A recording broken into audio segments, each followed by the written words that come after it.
அடை தோசை ரெசிபி பார்க்கலாம் வாங்க. அதுக்கு முன்னாடி ஊற வைக்கிறத பார்க்கலாம். பச்சரிசி 1.5 உலக்கு, புழுங்கரிசி 1.5 உலக்கு,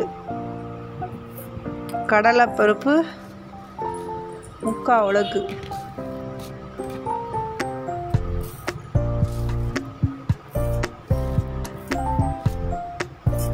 துவரம்பருப்பு 3/4 உலக்கு, சிறுபருப்பு 1/2 உலக்கு, அப்புறம் 1/4 உலக்கு உளுந்து. எல்லாத்தையும் போட்டு நல்லா 2-3 வாட்டி கழுவிடுங்க. கழுவிட்டு நல்ல தண்ணியை ஊற்றி ஊற வைங்க.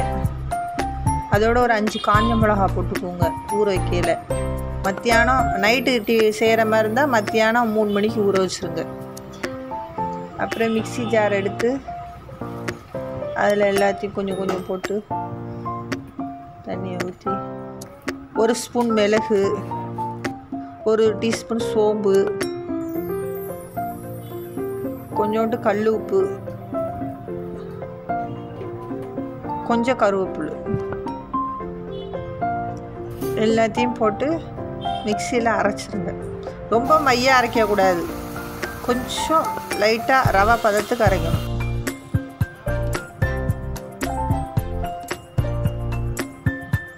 அரைச்சிட்டு ஒரு 3 வெங்காயம் பொடிசாக நறுக்கி வச்சுக்கோங்க.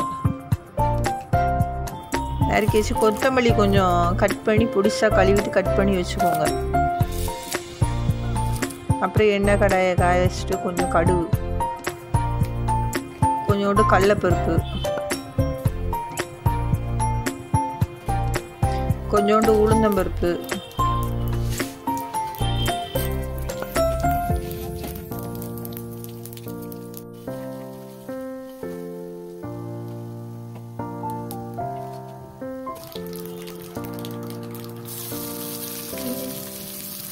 வெங்காயத்தை நல்லா வதக்குங்க.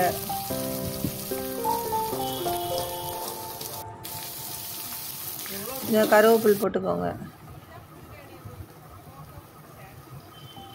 அப்புறம் மாவில் கொஞ்சோண்டு மஞ்சத்தூள் போட்டுக்கோங்க, கொஞ்சோண்டு பெருங்காயத்தூள் போட்டுக்கோங்க.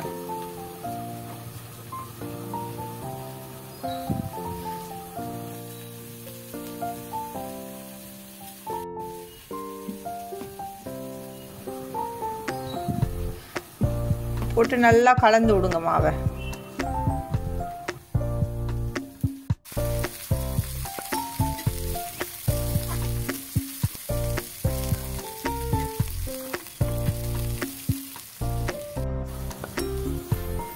கொத்தமல்லி இலையை மாவில் போடுங்க. வதக்கின வெங்காயத்தை எடுத்து கொட்டுங்க.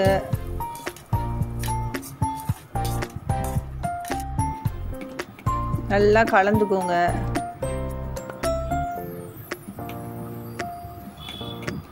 உப்பு போதுமானு கொஞ்சம் செக் பண்ணிக்கோங்க. அப்போ உப்பு பத்தலைன்னா போட்டுக்கோங்க கொஞ்சோண்டு. எனக்கு உப்பு பத்தாத மாதிரி இருந்து நான் போட்டுக்கிட்டேன். தோசை கல்லை பற்ற வைங்க.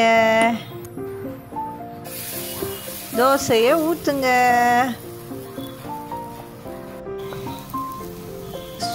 பெரட்டி போடுங்க.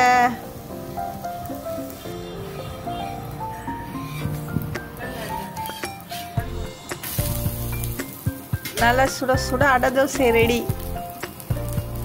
சாப்பிடலாமா?